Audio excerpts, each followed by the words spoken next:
안녕하세요. 저는 50대의 평범한 여자입니다. 저는 꽃을 다루는 일을 하고 있는 플로리스트입니다. 이 분야에서 배우기도 일찍 배웠고, 남의 집 가게에서 알바하며 내 돈 마련에 내 가게 차린 게 벌써 30년이 되어 가네요. 일이 그닥 바빴던 것은 아닙니다. 직업의 특성상 주 재료인 꽃을 사기 위해 새벽 일찍 시장을 주기적으로 나서는 것이 가장 일이라면 큰일이었고, 그 외엔 가게 안에서 꽃을 만들면서 나름 시간적인 여유를 늘 갖추며 살아왔어요. 제 가게를 사무실, 그리고 휴식의 공간으로 생각하고 찾아주는 주변 이웃이나 친구들 덕분에 꽤나 많은 사람들 간의 추억을 남긴 곳이기도 했습니다. 저는 딸들이 둘이 있어요.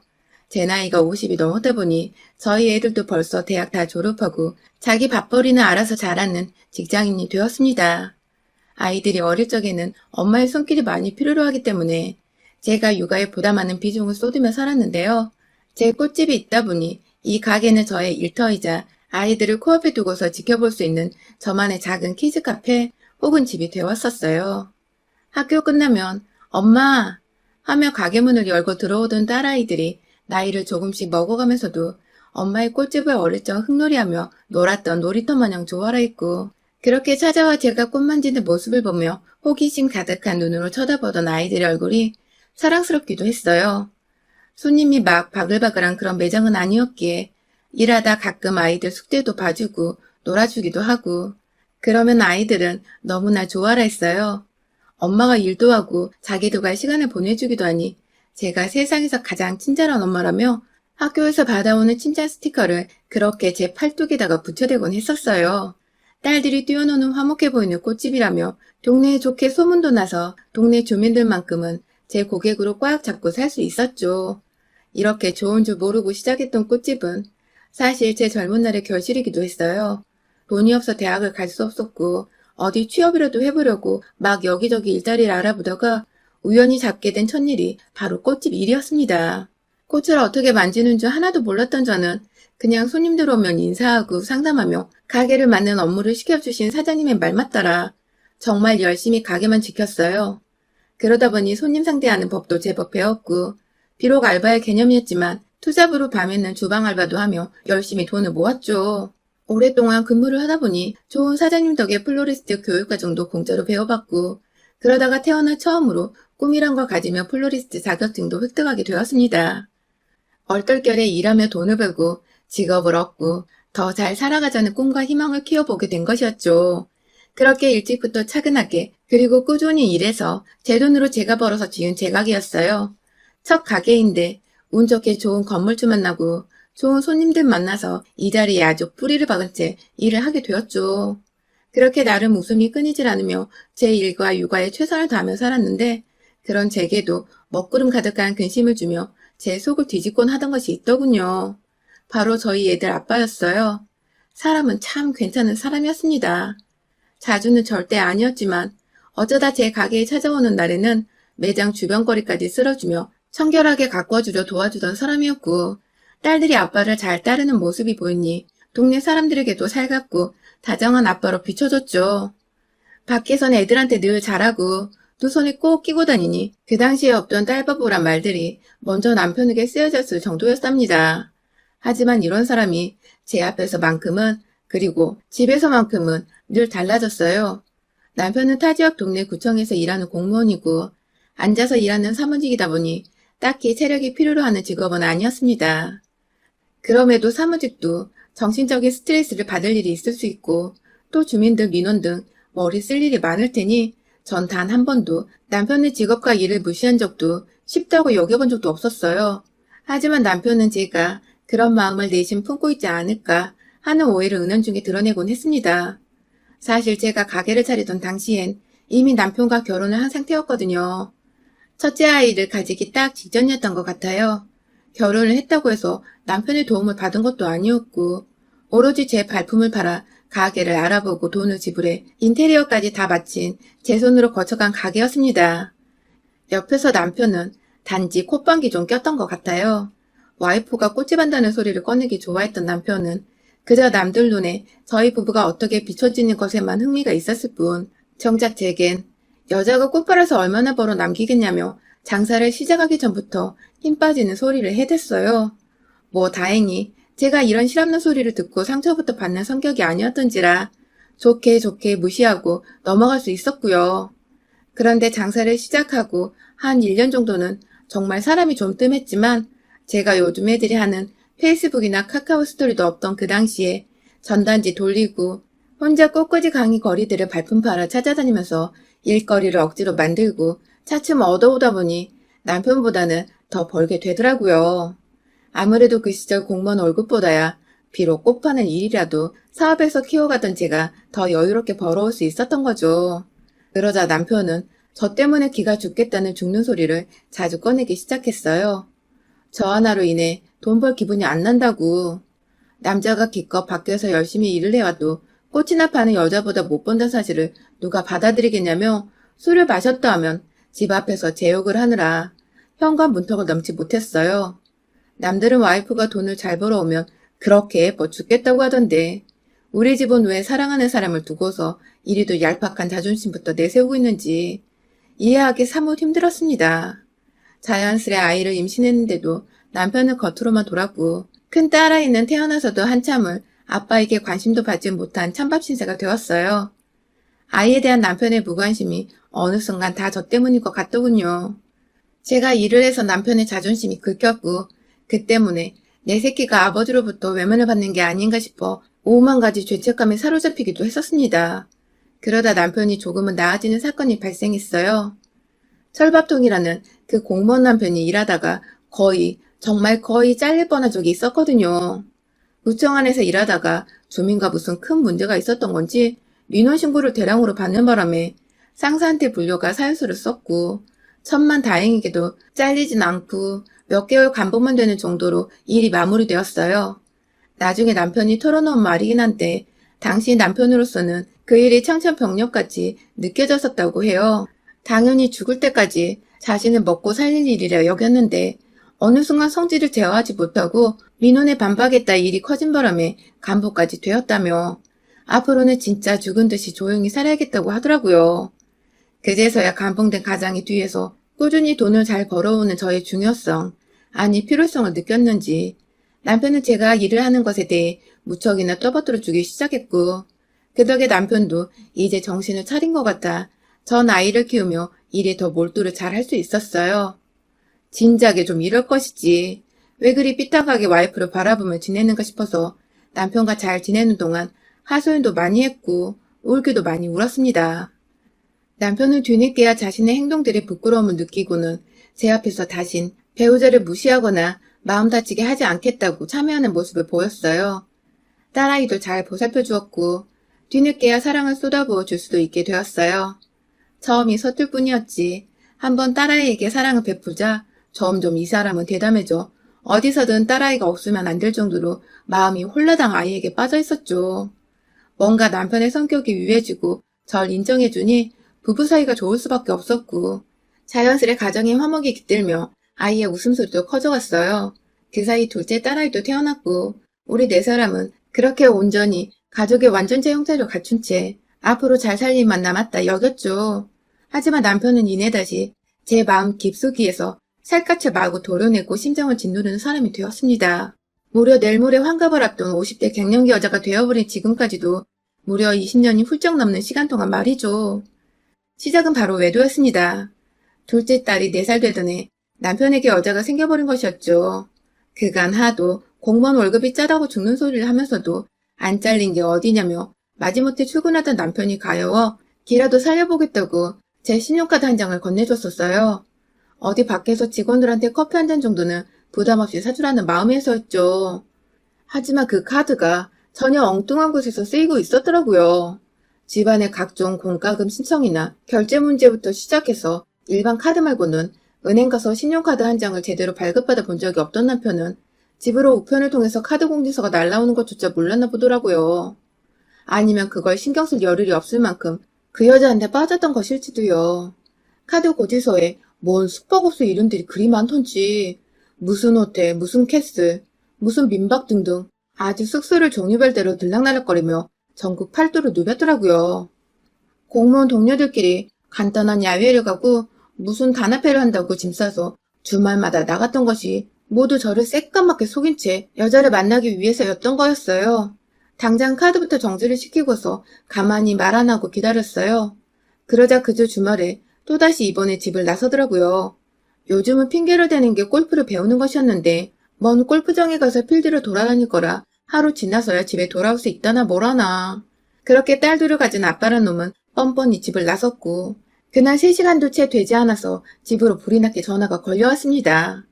카드가 안 먹힌다고 앞뒤 상황 보지도 않고 모텔 카운터 앞에서 무턱대고 전화를 한 거죠. 그 바람에 제가 어디서 결제를 하려고 했냐고 물었더니 어버버버 하며 급하게 나중에 통화하자고 전화를 끊던 그 사람. 뭐 이런 무식하고 대책 없는 뽀대 안 나는 남자와 결혼했나 싶어서 뒤늦게야 제 인생이 통째로 후회가 다 되었습니다. 마치 저 인간한테 도둑을 맞은 것 같았어요. 하지만 끝내 주말을 외박하고 집으로 돌아온 남편에게 아무런 티를 낼 수가 없었죠. 제게 너무나도 어리고 연약한 딸들이 있었으니까요. 제 아무리 저 혼자 먹이고 입히고 키울 수 있었다고는 하지만 아빠 없는 애들이란 소리를 듣게 하고 싶지 않았습니다.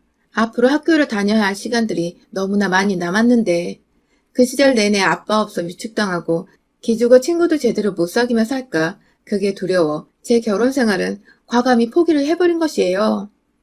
그때부터 온전히 저희는 암묵적으로 남남 같은 부부가 되었어요. 남편은 제가 본인이 바람피는 사실을 모른다 생각하고 있었지만 카드를 정지시킨 것만으로 기분이 너무 나빴는지 절 모르는 척하며 삐져지내다가 일주일 정도 지나서야 슬금슬금 밥주라고 말을 걸더라고요. 물론 그 후에도 밥주란 말만 할 뿐 제게 이렇다 할 스킨십이나 애정 표현이 아무것도 없었습니다. 그건 저 역시 싫은 게 마찬가지였고요. 쇼윈도 부부로 살 이유가 없는 평범한 사람들인데도 불구하고 저는 아이들을 위해 남편이 필요했고 남편은 그저 집에 오면 밥 차려주고 그나마 돈이라도 벌고 있는 와이프에게 용돈이라도 구걸할 수 있었으니 필요에 의해 철저히 함께 살았던 것 같아요. 남편은 돈이 필요하면 가게에 찾아와 제 일을 도와주고 오다 가다 마주치는 이웃들께 우리 와이프 잘 부탁드려요 하면서 아양 아닌 아부를 떨어줬고 그 모습이 너무 가증스럽고 얄미웠지만 그런 저희 부부를 아무것도 모른 채 보기 좋다고 칭찬해 주시는 이웃분들의 말씀에 저도 따라 웃음을 지을 수밖에 없었습니다. 이 동네 이 가게 모두가 제 손님들이었는데 소문 한번 잘못 났다가 괜히 남아있는 제 전부인 가게까지 피해가 갈까봐 걱정이 되었거든요. 그 사이 아이들은 자라났고 아이들의 눈에는 저희 부부가 훤히 들여다 보였을 겁니다. 특히 저희 큰딸은 늘 제게 언제든 엄마가 원하면 홀로서기를 할 수 있도록 응원하겠다는 말을 학생 때부터 해주곤 했어요. 그 어느 말보다 제게 힘이 됐고 고마웠던 말이었죠. 그러다가 얼마 전 큰 딸아이가 결혼을 하게 되면서 이제 작은아이만 시집을 보내면 진짜로 이 지긋지긋한 결혼 생활을 끝내버려야겠다고 다짐을 하고 있던데 저희 남편이 저를 도발하기 시작했어요. 글쎄 최근 들어서 저희 남편을 보았다는 손님들이 많아진 것입니다. 저는 나가지도 않은 산책을 남편과 보기 좋았다면서 지나가는 말로 해주시는 어른들이나 밤에 남편을 보았다면서 이 근처로 우리 가족들이 이사를 온 건지 묻는 사람들도 있었어요. 모두 저희 가게로 오고 가는 손님들이거나 다른 주변 가게 사장님들의 지인분들이어서 제 귀로 금방 들어온 것이었죠. 순간 아찔하더군요. 혹시 이 인간이 그 사이 또 다른 여자를 만나고 있었던 건가 싶어서요. 저와 오랫동안 대면대면한 사람이 여자가 아예 없었을 거란 생각은 안 한 건 아니었지만 그래도 딸들이 이렇게 잘 커가고 있었고 또 얼마 전에 큰딸이 결혼한다고 부부가 함께 모여서 밥 먹는 자리도 많이 나가고 자주 붙어 있었기에 최소한 지금만큼은 이 사람이 온전히 자기 가족에 대한 생각으로 가득 차 있을 줄 알았어요. 적어도 저만큼은 말입니다. 그런데 들리는 말들이 그닥 개운하지 못한 것이 남편의 불륜을 또다시 생각하게 만들더군요. 그러다가 남편이 제 가게에 찾아왔습니다. 과거나 지금이나 달라진 거 없이 제게 돈을 달라며 이번에 친구들 만나는데 술값이 부족할 것 같다며 공무원이란 사람이 와이프한테 돈을 받아내고 가더라고요. 돈이 부족한 건 핑계였고 보다 값 나가는 것을 사려고 한 것이었죠. 그게 불륜녀의 선물이 될 수도 있었고요. 요즘은 장사가 잘 안 돼서 용돈을 못 주겠다고 하자 남편은 뭐 그런 경우가 다 있냐며 자기가 이제 은퇴를 하면 공무원 연금이 따박따박 나와서 함께 먹고 살 텐데 그때를 생각해서라도 나한테 미리미리 챙겨줘야 하는 거 아니냐며 아주 달린 입이라고 헛소리를 늘어놨어요. 한참을 가게를 나가지 않고 서 있길래 옛다 하는 마음으로 10,000원 3장을 쥐어줬어요. 하는 꼴이 너무 우습고 또 최근 들려온 소문이 절 너무 열받고 수치스럽게 만들어서 티는 안 냈지만 제발 좀 나가라고 윽박을 질렀죠. 중얼거리만 나간 남편은 그날 하루 내내 전화도 없고 잠잠했습니다. 저는 가게 일을 마무리하고 퇴근을 하려는 도중 동네 가게 사장님들과 함께 우르르 몰려서 인근에 있는 마을의 단풍들을 구경하러 갔어요. 그렇게라도 누군가 제게 웃음을 주고 재미를 선사할 사람들을 만나며 기분을 풀어야 했습니다. 그래야만 내 인생이 덜 외롭고 덜 실패한 것이라고 생각을 할 수 있었거든요. 그렇게 사장님들과 예쁘고 알록달록한 막 빛깔이 만개한 듯한 단풍들을 구경하며 길다랗게 느려진 빌라촌의 큰 길목을 천천히 걷고 있었는데요. 한 여사장님이 갑자기 어? 어? 하는 거예요. 사람들이 졸지에 다 같이 사장님이 가리키는 방향으로 고개를 돌렸고 그 바람에 저도 뒤에서 대화를 하던 도중 그곳을 쳐다봤죠. 그리고 이내 고개를 떨굴 수밖에 없었습니다. 그곳에는 바로 저마저도 처음 보게 된 저희 남편의 세컨드가 남편을 바라보며 사랑해 주겠다는 표정으로 환히 웃으며 손을 꽉 잡고 걸어오고 있었어요. 저희 방향으로 말입니다. 대각선 방향이라 아직 저희 무리의 존재를 차마 확인하지 못한 남편은 끝끝내 제가 일하는 이 동네에서 불륜녀와 싸돌아다니며 제 얼굴에 먹칠을 했고 결국 제 눈에 띄고 만 것이죠. 사장님들은 일제히 저를 쳐다봤고 놀란 사람들 사이에서 전 심장이 아파오는 걸 느꼈어요.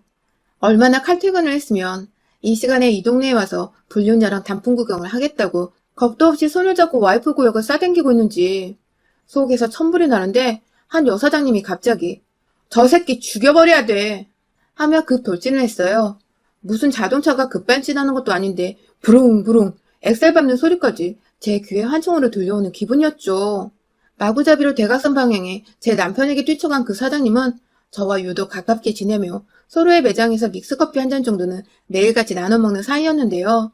사실 제가 남편과 그리 사이가 좋지 못한 것도 알고 계셨고 이 동네 살지 않는데 제 남편이 자꾸만 여기서 발각된다고 가장 처음에 제게 말해주기도 하셨었죠.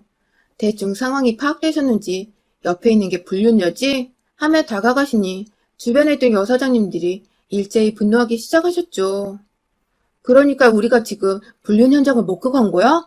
하면서 일제히 또 첫 선두로 나선 사장님을 따라 우르르 몰려가신 사장님들. 아, 우리 언니들 결국 119에 말았습니다. 다짜고짜 뛰쳐가 남편에게 주먹부터 날리자 뒤늦게야 모두 자기 와이프랑 친하게 지내는 그 사장님들이란 것을 알아채고는 인원수에 놀라서 뒷걸음치던 남편. 그 와중에 일부 사장님들이 불륜녀한테 다가가 해코지를 하며 머리를 몇 대 치시는 바람에 조만간 진짜 큰일이 날 것 같았어요. 그때 불륜녀가 분위기 파악 못하고 말하더라고요. 당신 와이프가 이 무식한 여편네 중에서 누구야 도대체? 라고 말입니다. 본인 딴에는 기죽지 않으려고 센 척을 해본 것 같은데 죽으려고 아주 환장을 한 거였죠. 그 수레에 빠기친 우리 대한민국의 아줌마 사장님들. 그중엔 임대인과 임차인 싸움에서도 도 같은 공인중개사 언니도 있었고 어릴 적 꽤나 잘 놀았던 파마 잘 말아주는 언니도 있었고 또 애견샵하며 웬만한 견종이란 견종은 다 섭렵한 언니도 있었어요. 분야별로 각자 위치에서 최소 10년은 일한 언니들에게 무식한 여편네라니. 순간 좀비들이 우르르 몰려나오던 영화 부산행의 한 장면처럼 우리 언니들뿐만 아니라 빠기친 저까지 모두가 그 불륜녀에게 달려들었고 순식간에 동네 길가가 난장판이 되어버렸습니다. 옆에서 쫄아있던 남편은 불륜녀를 도와주기는커녕 혼자 저 멀리까지 주랭랑치며 도망갔다가 저희 일행 중에 있던 남자 사장님 손에 딱 붙잡혀서 돌아왔어요. 그런 남편을 보며 언니들이 몇 대 시원하게 치고 끝내라고 합의금은 우리가 모아서 주겠다고 해주셔서 돈은 저 혼자도 해결할 수 있다는 쿨한 대답과 함께 양손이 사장님들한테 붙잡혀있는 남편을 향해 뾰족한 단하시는 발로 그 인간 거시기를 확 걷어차버렸습니다. 진짜 코끼리가 아이 낳다가 지르는 비명마냥 큰 소리를 지르며 남편을 주저앉았어요. 뒤에서 남자 사장님은 그걸 또 괜찮아진다며 비꼬으며 엉덩이를 토닥거려주고 계셨고요. 얻어맞아 코에서 코피 나는데 그 와중에 도망친 남편한테 어이가 털려서는 헛웃음을 짓고 있는 불륜녀는 남편의 아픔이 느껴졌는지 두 눈을 질끈 감았다가 이내 다시 눈을 떠 째려봤고 그런 불륜녀 앞에서 무조건 잘못했다고 와이프인 저에게 빌고 있던 남편은 내내 두 손으로 자기 거시기를 가린 채 더 때리지 말아달라고 쭈그려 앉아 있었답니다. 뭔가 상황이 너무 빨리 진정이 되었지만 찌질한 남편의 모습이 절 안정시키기는커녕 오히려 더 열이 받게 만들었어요. 막내딸 결혼이고 뭐고 도저히 이 자식과는 부부라는 타이틀을 함께 달고 살기가 죽도록 싫었습니다. 그래서 그날의 수많은 증인들을 뒤에업고 저는 이혼 소송을 걸었답니다. 남편에게 위자료 소송을 걸고 그간 용돈을 준 것만 제가 생활의 보탬이 되었던 것까지 싹 다 수고를 쳐서 남편이 공무원으로 받아낼 연금을 나눠 갖게 할 재산분할 소송도 걸었어요. 차마 공무원이라 파면을 시키고 싶었지만 딸들을 생각해서 정말 망나니 아빠가 되는 것만큼은 마지막 배려로 참아줬습니다. 대신 전 받을 거 다 받고 가게 일은 열심히 하며 그 와중에 상간녀한테도 위자료 소송을 걸었고요. 글쎄 알고 보니 불륜녀가 최근 제가 사는 동네로 이사를 왔더라고요. 그 바람에 불륜녀 집에 들락날락 한다고 남편이 동네 사람들 눈에 자주 띄었던 것이었고요. 와이프가 활동하는 주 범이란 걸 알았으면 미리미리 조심을 했어야 하는데 얼마나 와이프 활기를 우습게 알았으면 대놓고 단풍 본다고 불륜녀 손을 잡고 활기를 쳤나 싶어 솔직히 이 인간 인생을 확 다 조져버리고 싶었답니다. 하지만 이미 월급은 월급대로 불륜녀한테 써버리고 믿을 건 연금밖에 없었던 우리 공무원 남편놈의 그 연금을 제가 가져오게 된 것만으로 전 뭐 할 건 다 해본 기분이네요. 여러분의 생각은 댓글로 남겨주세요. 오늘도 시청해주셔서 정말 감사합니다.